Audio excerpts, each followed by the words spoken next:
maybe give us a quick summary of where your experience has been before you start your presentation. Well, thank you. So I'm a clinician, in the first place, but of course I'm also a researcher of biological rhythms, and a lot is due to my mentors at NIH during my fellowship after the residency, Thomas Ware in particular. And since then, we had an active funding portfolio, NIH funding, also foundation funding, to study the role of light in addressing affective dysregulation through biological rhythms. I also am very interested in many aspects of the environment. We also study the effect of immune dysfunction triggered by environmental factors such as allergens, pollutants, infectious agents, but also protective effects by the same token. We study microbiome, for instance, influences. And the entire concept there is that, for me personally, is that there is a conflict between the evolutionary environment that selected our genes and the current environment where we live in. Of course, our ancestors long lived with brighter days when outdoors and darker nights when indoors, and many advantages of the contemporaneous microclimate in terms of artificial light and air conditioning and temperature control also have their negative effects. So in studying that, we can actually think about what type of exposures could be beneficial and what type of exposures could be detrimental for triggering, perpetuating, exacerbating mental illness, but also for improving generally wellness and performance. That's great. That's a lot to grasp. So I look forward to you addressing as many questions as we might have after you speak. I appreciate it. So, one thing I considered for our today's presentation is to do it a little bit different than I usually do. The way I would start this presentation would be through the chronobiology physiology, the physiology of the circadian and seasonal rhythms, and kind of build in that way towards the important salient clinical points. This time, I'm going to do it different. I'm going to actually start from what may be relevant for individuals with mental health issues, individuals who live, so to speak, under the sun, and people who may face certain adversities in terms of light exposure, light and dark exposure, how to address that clinically, macro. And then we will dive in, if we have time, into actually the mechanistic considerations that will provide solid justification based on studies that have been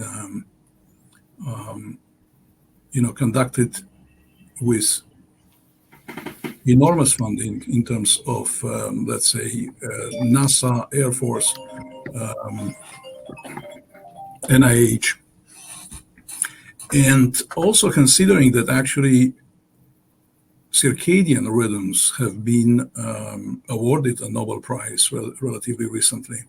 And so there is a recognition across the world about the scientific value for medical health.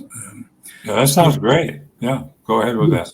And what I will also do, if people are interested, we just finished chapter for the Friedman's Encyclopedia of Mental Health on circadian rhythms and light treatment and seasonal rhythms for not only mental but physical health. That was constrained by a sort of brief space, but yet we try to make it as comprehensive as relevant as possible, rather than just talking about the genes that are involved. And so if anyone is interested, please email me, and I will be glad to, even if I would maybe break a rule or two by sending you this particular material, I would err on the side of doing that. So now let me jump in and actually ask if people we'll make this as a dialogue, know the difference between the term circadian and the term diurnal. So when we say humans and other animals manifest diurnal rhythms or circadian rhythms, do people know what we mean by this? Anyone that would like to comment, please? I don't know. Yes, anyone else? All right. So when we say that something has a periodicity of approximately 24 hours, let's say a sleep-wake cycle, performance cycle, blood pressure or heart rate in individuals, people who come to the clinic or people who would be kind of, sampled in a school. And we notice this, let's say, 24-hour variation or almost 24-hour variation. This would be a first mistake to call those rhythms as being circadian, which is approximately 24 hours. Actually, the right term is diurnal rhythms. And diurnal rhythms doesn't make any inference about what drives them. They could be the result of many factors. They could be a result of endogenous factors, and here we will come to the circadian system, but also factors from the environment, like when we choose to sleep, when we have to wake up, when we eat, when we exercise, and all that influences our approximately 24 hours period rhythms, and those will be diurnal variation. Now, when we say circadian variation, we means actually endogenous variation driven by clocks in the body, and there is a main clock which is located in the brain, in the hypothalamus, actually in the suprachiasmatic nucleus of the hypothalamus, and those rhythms actually are approximately 24 hours, and they persist in constant conditions. This is the most important feature of circadian rhythms. They actually persist even if we stay in a cave away from light and dark, even if we keep our activity constant, maybe staying in bed continuously, even if we break our food in little pieces and we have every 20 minutes a little bit of it, and the same, we drink every 20 minutes a little bit of water, still these rhythms are going to be manifest. And the circadian rhythms are rhythms in electrophysiological properties in the brain, hormones that contribute to behavioral and affective and health regulation and dysregulation. So here we can talk about, let's say, cortisol or prolactin, and of course melatonin. And those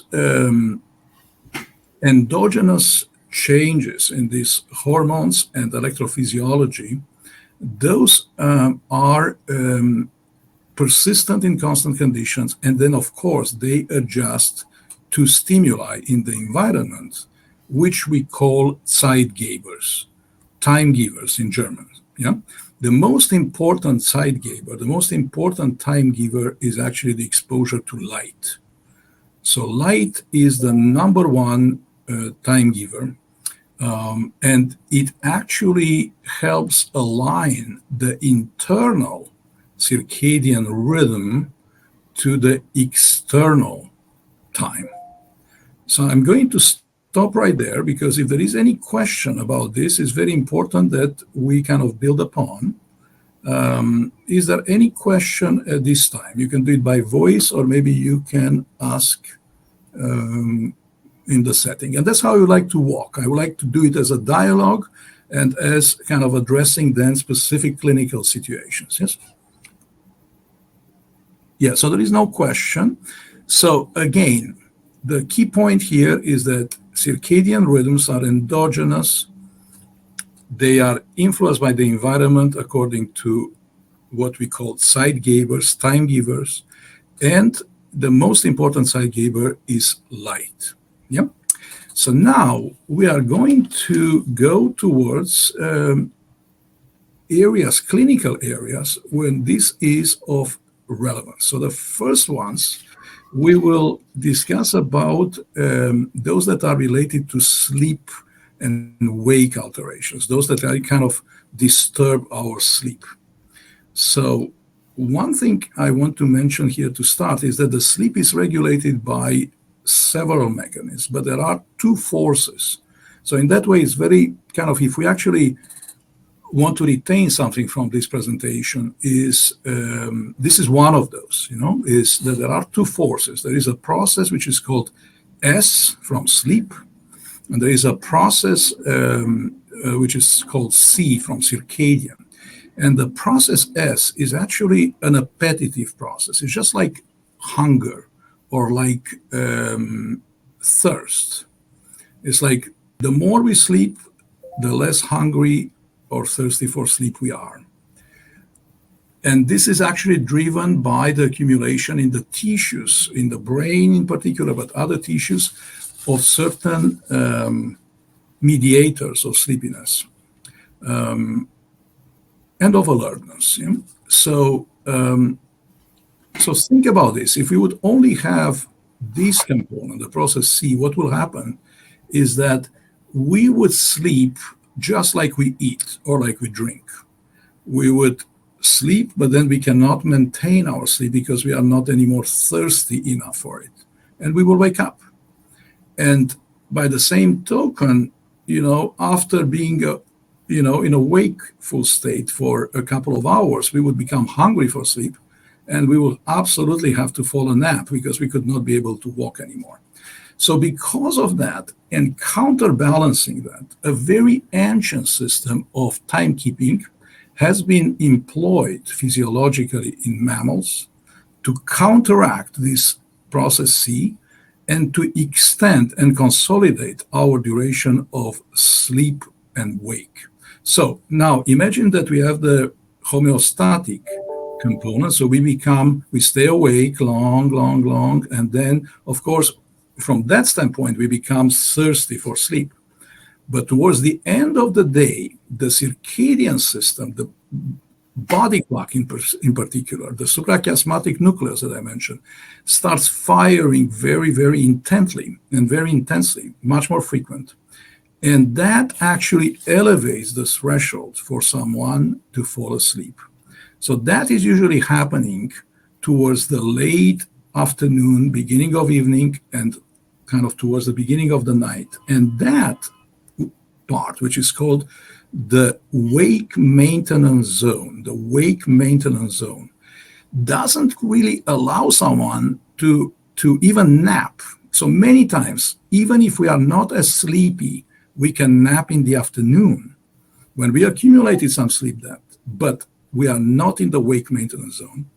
But as we even become sleepier in terms of the appetite for sleep towards the late day and early evening, we lose that capacity to nap because the suprachiasmatic nucleus fires very, very strongly and creates this wake maintenance zone. Why is that important clinically? Well, because many of the conditions that are going to be related to mental health diagnoses actually have an alteration in the ability to fall asleep, and to a certain degree by the shifting of this wake maintenance zone. So now let me explain give you one example. One example are the teenagers. Okay? So teenagers have a physiological delay in the circadian rhythms. They tend to have a push to the right, means a push to a later occurrence of the wake maintenance zone, and so a delay of that wake maintenance zone deeper in the night. So as much as the parents would tell many of our teenagers, go to bed and sleep, they will not be able to do it physiologically because the circadian system opposes that.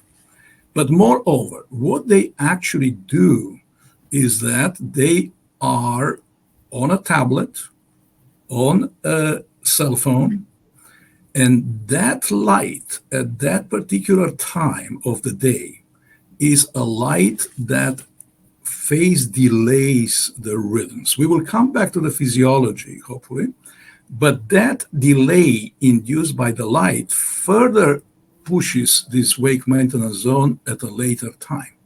So, and now this is one of the problems. We are going to say the circadian phase delay in adolescence. So many people have that problem. So many families have that problem. The consequences of that is that when our teenagers are actually waking up in the morning to go to school, they are still under that shift of what is called on the internal night. Their brain is not yet actually there to function on a day property.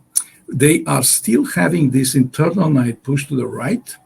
And because of that, the early hours in school are really many times not conducive to learning.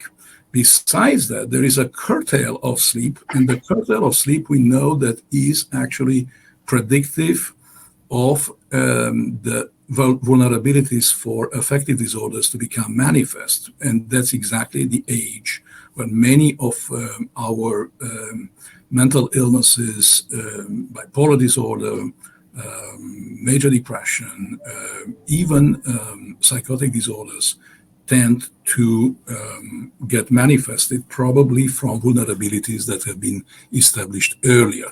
So this particular component of the shifting of the wake maintenance zone is actually quite pathogenic if it is consolidated by the access of bright light and especially blue light to the eye. So what would be some potential solutions? So one solution would be if the teenager stays late, let's say uses this time for studying, but in any case is unable to fall asleep.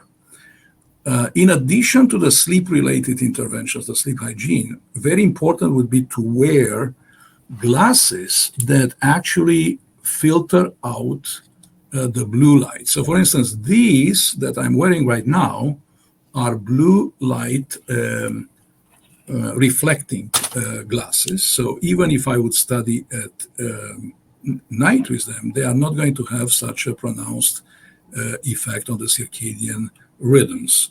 There are other types. This is, for instance, a glass that actually reflects rather than absorb and reflect blue light.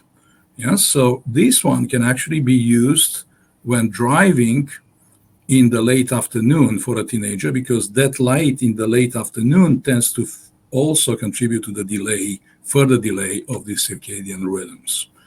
On the other hand, there are glasses that allow the penetrance of blue light, and those could be worn in the morning. And that's just a light intervention. Of course, there are also melatonin interventions, which are somehow controversial in adolescents. You know, there are clinical researchers that would be against the melatonin because of their endocrine gonadal potential effects. Others would be for it. But in any case, the administration of melatonin around sunset, maybe 2-3 hours before sleep at a very tiny dose, it has to be just 1 milligram, not 10 milligrams when someone uses, would further shift these rhythms at an earlier time. And because it's a very tiny dose, it is not going to induce a decrement in academic performance. So I'm stopping right there. with that domain before I move to another one, and I wanted to see if there are any questions about this.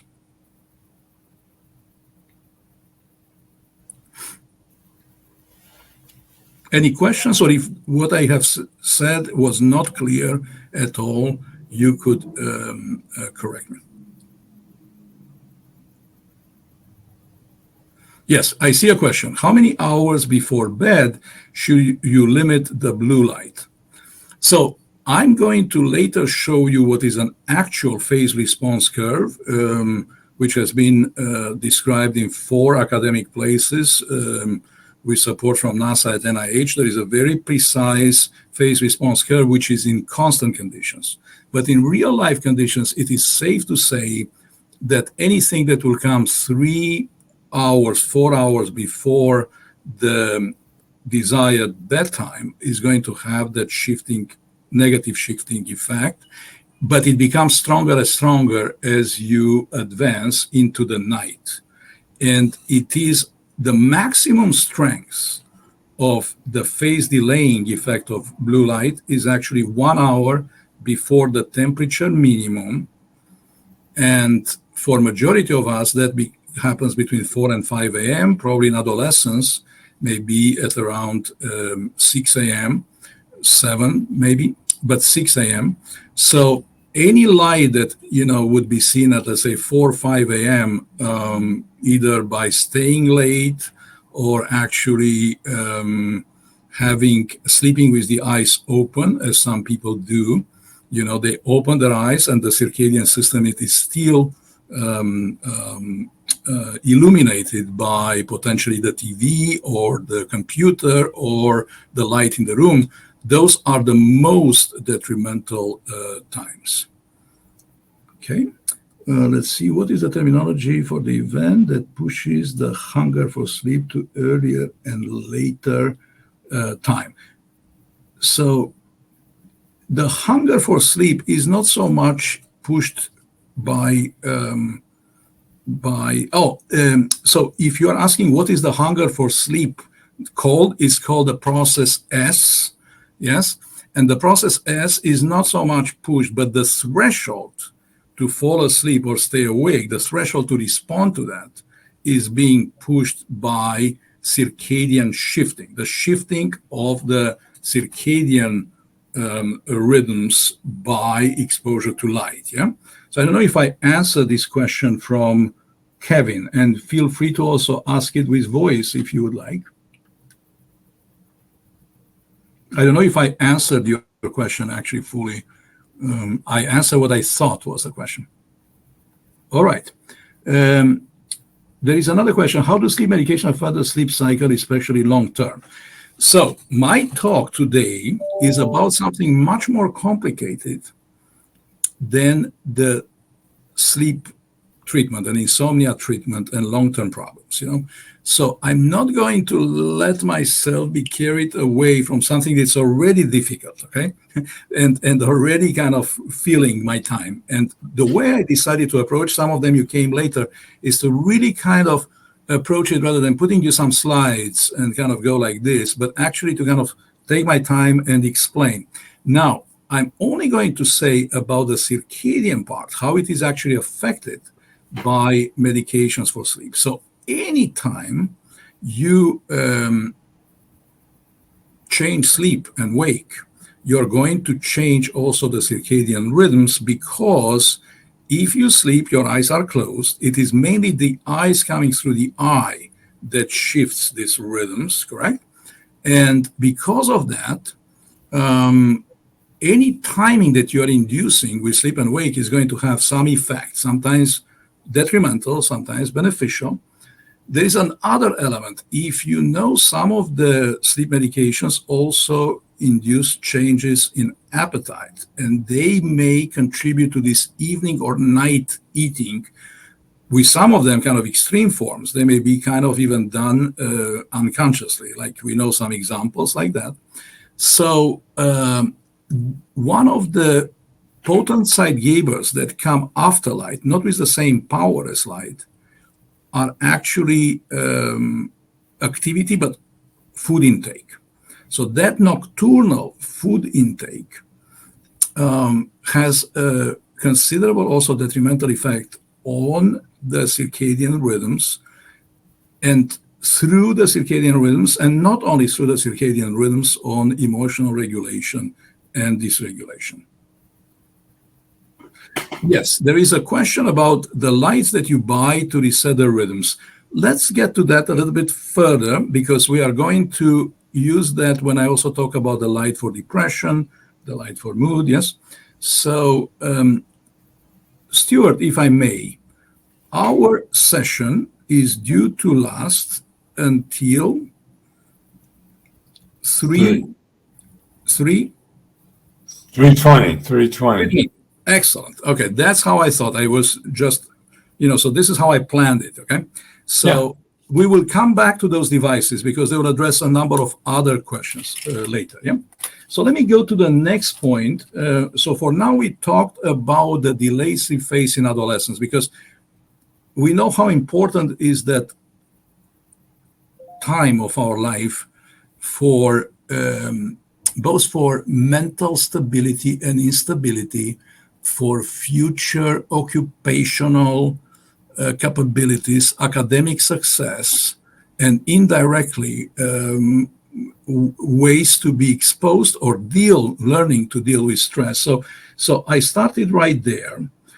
Now I'm going to go, however, to a situation where many of us adults are being exposed to, which is shift work.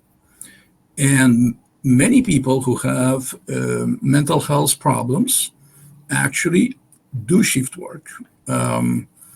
And shift work has been really a major health problem. Not only mental health, we know a number of conditions that are linked with shift work, including a number of cancers, of course, also metabolic disease, as well as cardiovascular disease. And the way the shift work is thought and planned, it would probably fill out a 3-hour or maybe like a day workshop, but the brief of this is that what happens in shift work is that there is a conflict between the timing of the internal night, the biological night, and biological day, which are inside us, and they are characterized by certain neurophysiological, endocrine, and behavioral propensity parameters, and the outside demands. It's a massive disruption. And there are many different schedules for shift work that have different kind of problems of their own, but all in all, we know that both the performance at work, but also the capability to recover the following day after shift work is by sleeping right, are quite problematic. And from that particular emerging sleep loss, but also the circadian dysregulation independent of sleep loss, even when you just account for sleep loss, there is quite a bit of detrimental physical, but also psychological effects. There have been associations with depression. We are, of course, know in bipolar illness, any sleep-wake disruption may have a massive impact on the stability of bipolar illness, triggering hypomania, mania, mixed states, and much slower, much less responsiveness to medications, mood stabilizing medications. So what are some things that someone can do? So first of all, depending on how the shift work is organized, someone can anticipate the shifting of the circadian rhythms towards the timing of the shift work. This can be done, it has to be done thoughtfully. It can be done with exposure to light and avoidance of light. So One, this would be a particular glass that would avoid light, but of course there are also shades that block the peripheral light. If someone is working several days in a shift work or an entire week in a, let's say at night, then there is maybe merit to completely shift it there. If it's only intermittently, there are some other strategies. So there is something that helps either by administration of melatonin, of light, of avoidance of light, to thoughtfully minimize the misalignment. In the same time, someone when working can use bright light for an alerting property. Actually, the best alerting interventions, short of pharmacology, are bright light, hot shower, because there is a temperature decrease which happens with a misalignment. So hot shower, bright light, and short naps. So many places do not allow actually short naps as a scheduled element of shift work, but it's very well demonstrated that short naps will alleviate some of the effects of the sleep deprivation. Basically, you could pay with a brief nap of 20 minutes, 3 or 4 hours of accumulated sleep depth. And if we have time at the end, I'm going to show you the curves that will explain why is that so paradox, how you could pay so briefly for so much. And the bright light is actually shown to improve performance in acute. So that's not based on shifting of the rhythms, is based on an acute stimulation of the brain. In terms of the where in the brain and what kind of lights, I'm going to mention now that there are, first of all, lights that are table lamps. There are some lamps that are useful in the context of maybe exercising. There are, like for instance, this just in front of me is a table lamp. There are some devices that are portable and chargeable of different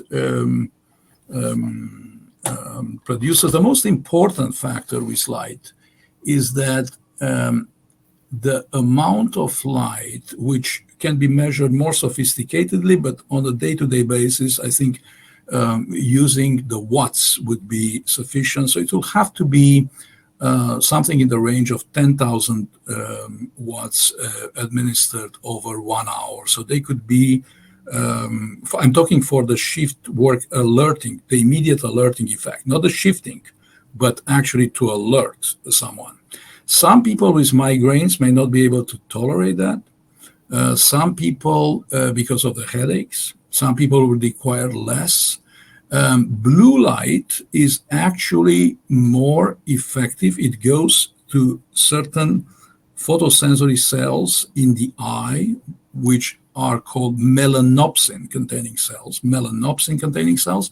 These cells are the ones that tend to absorb the low wavelength light to react to it, blue, green light, but not at all to red or orange light. And those particular cells are mainly responsible for pupillary reactions, for the circadian rhythm adjustment and shifting, and they are also responsible for the mood effects of light, while the other effects of light, which are non-specific physiological effects, some of them, let's say reducing appetite, are actually not directly based on the melanopsin transmission. So let me kind of go back to the shift worker. So the shift worker, in principle, I'm not going to talk about so many variants of shift work. The shift worker would have to secure a dark room upon coming back at home, a room that avoids the noises and stimulation from the family, and traveling back home from a night shift. It's important to put some goggles, because that bright light of the morning is very alerting and disturbing the upcoming sleep. By the same token, at night, an increased light. And again, when you have the light device, because that was the question, I think a critical parameter is the distance from the screen. Each light has its own recommended distance that both in terms of efficacy as well as safety is prescribed to deliver sufficient amount on photons. Very important that each light device completely filters out UV light. There is a controversy about the blue light. Blue light has been shown in nocturnal animals to contribute to actually distractive effects in the retina. And of course, there is a concern of macular degeneration if people who are vulnerable for macular degeneration. Now, people who argue against it would say, well, people who are outside, kids who play outside, and you see how much blue is outside, are actually exposed to so much more blue than we are exposed when we use light treatment. However, I would mention that blue at night would come at not the right physiological timing, and also it is going to be quite focused on the eye. Very important, independent of anything, in doing light treatment, one should not look at the light box. You see, I have this light box in front of me, the light device is just an indirect sampling. If I look at my light device, the light in my eye is going to be projected exactly there in the macula, where there are the cones. The cones, remember the rods and the cones? Yes, so the cones are not going to be at all relevant to the alerting, mood improving, and the circadian effects of light. The cells that are responsible for that are distributed around the retina, so not exactly there where it will be a focus projection if I look. And then if I actually stare at the light box, the amount of light that is concentrated in that point could potentially, if I have vulnerability for macular degeneration, add as a factor of a triggering factor some element of risk. So the way to do light treatment is to kind of, you see, I look at you on the screen, then I sample a little bit of light, then I come back, then I sample a little bit. And it's very nicely to actually do that, including for seasonal affective disorder, everything, while actually reading a magazine, I don't know, paying bills, or anything along those lines. Yeah? So I'm going to be moving away from this part, but I want to see what questions are. So I actually respect those, the plan that we had of addressing questions as we move. Yes. Stuart, any comment you had? Yeah, there's some questions. Diane asked, will you discuss the effects of the lights that you buy to reset the rhythms? Yeah, so that's exactly what I actually did in principle. I'm not going to have the time to compare different brands. What I told you in principle, that what you want to do is to be secure that they say that, and it's certified that they don't transmit ultraviolet light, and also that the degree of portability of that light lamp is something that is okay with you. Some people have no problems having a light box on their table, like here. And in fact, at NIH, when I was, every trainee had that light box on the table, just like it was probably insight-oriented psychotherapy 30 years before. Like every trainee would have to have his own therapy. And so everyone had to show his, kind of affiliation with the group by having that exposure. But other people are very actually concerned about stigma and what that would mean. And they would need a more portable light that they could use potentially going in the restroom and closing the door and exposing themselves for like 20, 30 minutes. Is there a time of day? Yes, the time of day, morning or evening? is fundamental. But remember what I have done? I have now talked about the night workers, and the use of light kind of to alert you. But we are going to go very soon to the question about of the time of the day as we will step into the issue of chronotype and then of affective disorders. Okay? Okay, there's Light another of the day is critical, is the most important probably parameter, but we'll get to that taking some other conditions into considerations. Yeah? There's one other question. What would be a way or ways for someone to shift, reverse back from phase delayed circadian rhythm? To the left, to a more normal bedtime and wake time? Yes. So anything that is delayed later is called to the right. Everything that is delayed earlier is called to the left. So you could think a little bit like if we take as markers of that is the easiness of falling asleep or the tendency to naturally wake up, not when you have to wake up, but when you actually would wake up if you would not have anything to do. So like for some people, this means weekend, but some other people not at all, who have many kids to be driven to activities or who knows, So in that way, advance would mean to pull the light earlier, to put the wake up time, sleep onset time earlier. Delay would mean to push it at a later time. And let me now, as there is this question that comes exactly now, let me just say something fundamentally simple. Light in the late afternoon and evening delays the rhythms. Light in early morning advances the rhythms. So for the teenagers, you want to actually have that light early morning, in the exposure to bright light. The same thing, we will come to that, to SAD and other things. And maybe if I will have then time, I would like to present the physiology underlying this, and you will see how everything kind of actually makes sense at the physiological level. Yeah? Let me move on for now, and we'll come back to those questions if you can keep them, Stuart, to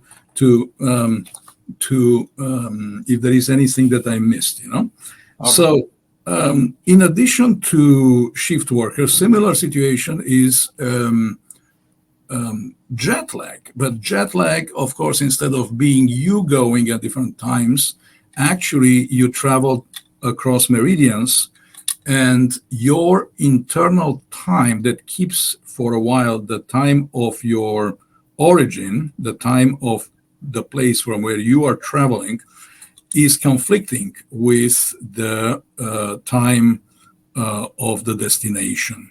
And so the light exposure at the place of a destination comes at the time of the time clock, of the internal circadian rhythms, not the time clock, but your internal clock, where it will have detrimental effects.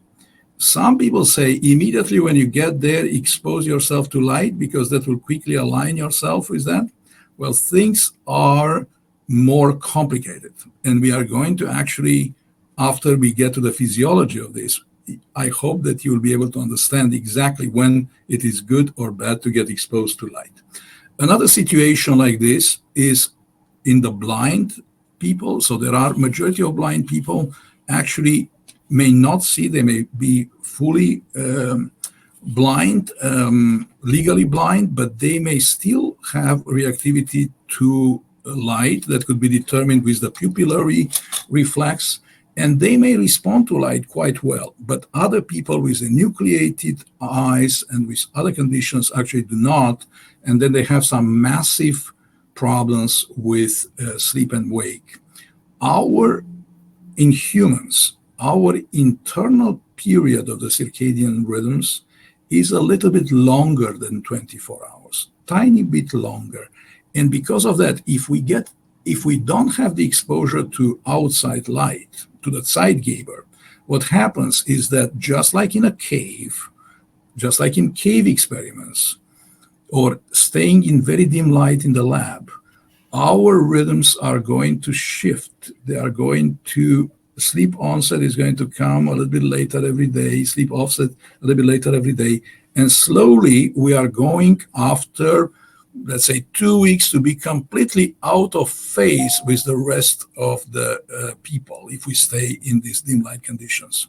In other words, we will go to bed when the other people are awake, and we will wake up when the other people are asleep, falling asleep.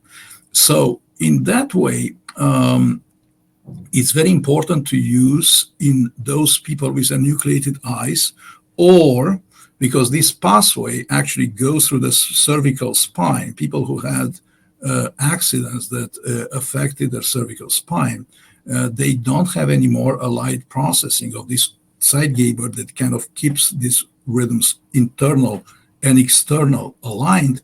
Then the next good side Geber is actually melatonin given at a regular time, and then melatonin combining with keeping the food rhythms and activity rhythms constant helps with this particular alignment. There are some other medications which are melatonin receptor agonists, other medications that allows to keep everything entrained.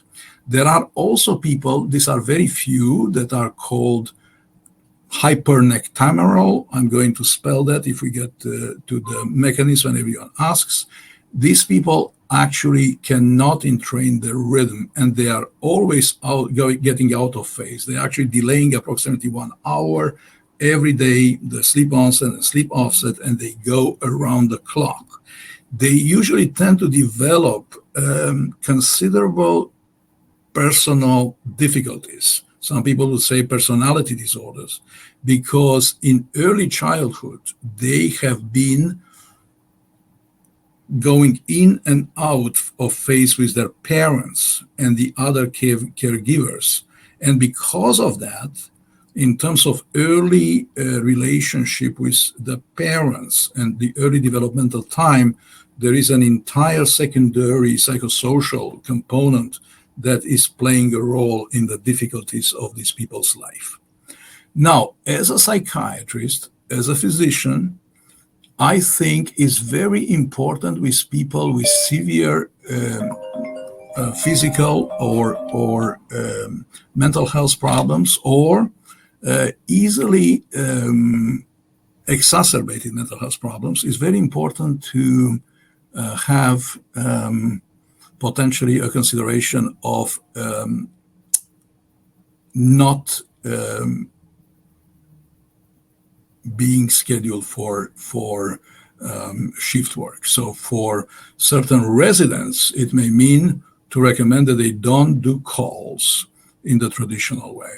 For certain shift workers, that they are not forced to engage in shift work for the sake of so-called equity, because the consequences in those people could be quite catastrophic. And so I personally, for a number of my patients, I have no problem to write a letter for the employer, documenting and actually arguing for keeping that exact recommendation.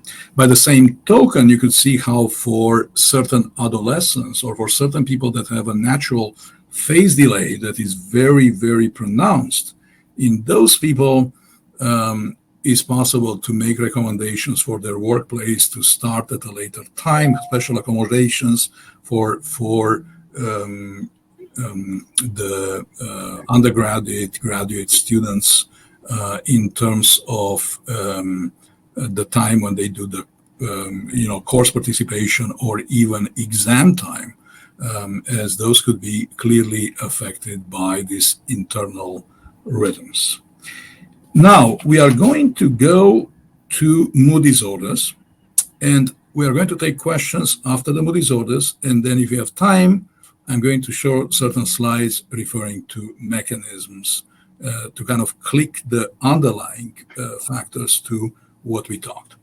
So first is light treatment for depression, not seasonal depression, but light treatment for depression. There have been a number of meta-analyses that have shown that light is useful in augmenting antidepressant medications, in patients with non-seasonal affective disorder. The light that is effective in this way is believed to act in several modalities. So one modality is the stimulation of the brain, just like we have magnetic energy stimulation, or we have transcranial electric stimulation. So there is a general kind of stimulation of the brain. And we know now that actually stimulating the brain with light through the eyes is elevating activities in areas of the brain implicated in modulating the depressive affect. It's not reducing activity in areas that produce the depressive affect, like the amygdala or the hippocampus, but actually the activity in orbitofrontal cortex, part of the prefrontal cortex, or dorsolateral prefrontal cortex is being elevated by light exposure.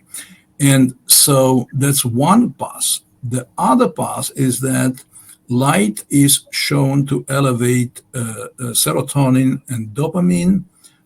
There have been a number of studies, and we actually did a study of tryptophan depletion and catecholamine depletion in people who improved on light, showing that even a depletion of tryptophan, the precursor of serotonin, or a depletion of catecholamines would shortly, briefly, effectively reduce the control of mood symptoms that was achieved with light.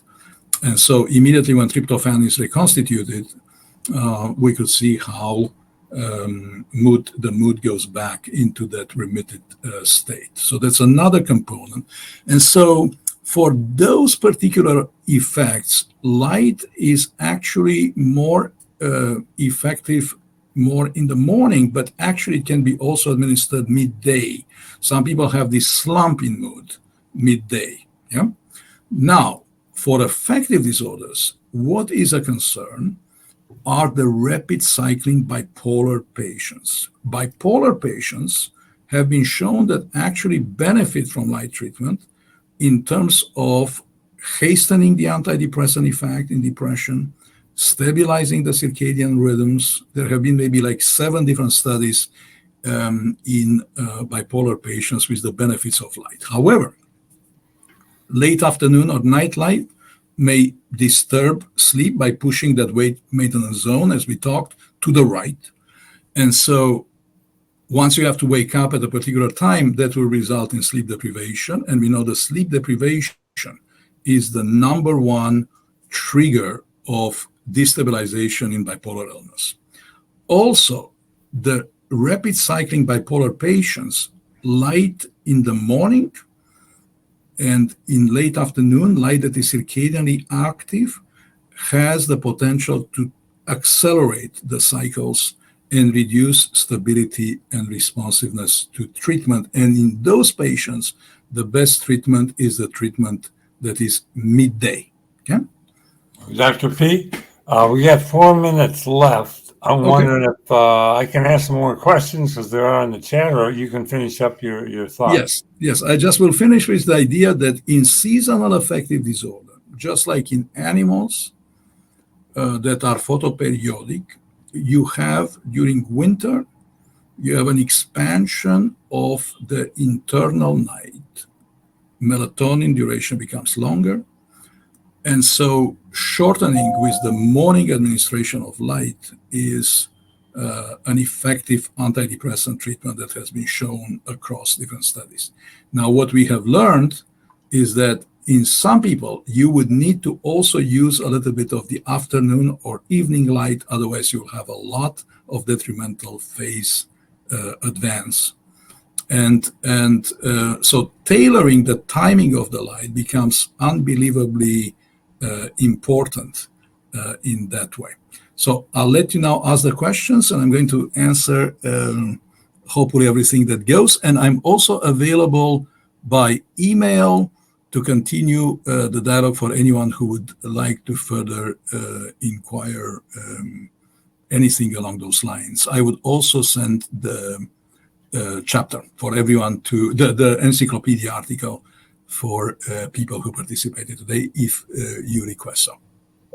Okay, here's a question. LED lights have a different spectral distribution than incandescent bulbs. Does Yes. this become a factor in light therapy? There is an entire element of using blue light as being acting, meaning having less of a duration needed than using the incandescent or full light bulb. So there are some very narrow spectrum lights. As I mentioned before, the blue light has the potential to damage the retina. An eye exam is always recommended as start of light, and especially if you're using a blue LED light. Yeah. Okay. And somebody said they're sorry they missed what you said about UV light. Could you please repeat? Was that UV light has to be screened out by the screen of the light device. They would say that in the specifications. And then, of course, the UV light, which is not the topic of today, is actually potentially a very beneficial factor through vitamin D, but also risky from the standpoint of the melanoma research. So on the vitamin D end is an entire new talk. That's not the object of today, but definitely we don't want to have UV light on the cornea. Okay. Another question. And do you have your email address? Can you put that in the chat? Yeah, I'll put it in the chat. Correct. Okay. All right. So I'm going to put my Gmail address. That way anyone could reach. And then I'm going to also put my university address. Okay. I don't know if this type of presentation, which rather than putting the slides and talking about purely the science, made more sense for us today. That's not the way I usually present. I definitely present with slides and with but I thought that this will actually give us more in this conversation. But please give me feedback on that if you can email me and you found it positive or actually detrimental, my choice. I thought it was good. And the last question, and then we'll close it up. Is there a relation of psychotic depression and sleep deprivation in causing relapse or exacerbation of the psychotic depression? I would say I don't know the specific evidence for that, but as a clinician, I would say it makes a lot of sense. I actually published on psychotic depression, and many times what we find is that there is actually a potential overlap, at least genetic overlap, with bipolar disorder especially in psychotic depression. Bipolar disorder and schizophrenia are related, of course, genetically. Psychotic depression, depression is not so much related to schizophrenia, but genetically, but psychotic depression tends to be. So it's possible, and we know, for instance, postpartum psychosis is definitely there on the spectrum. So I would say just like bipolar illness with psychotic features, probably there is that particular connection there. Again, I'm not aware of articles that explore that. A good idea for a future study. Okay, well, thank you for a very thoughtful presentation. I know from the number of questions we got, there's a lot of interest in this, so maybe people will follow up with you by email. Yes, absolutely. Thank you so much, Stuart, for moderating. Thank you, everyone, for coming in the middle of the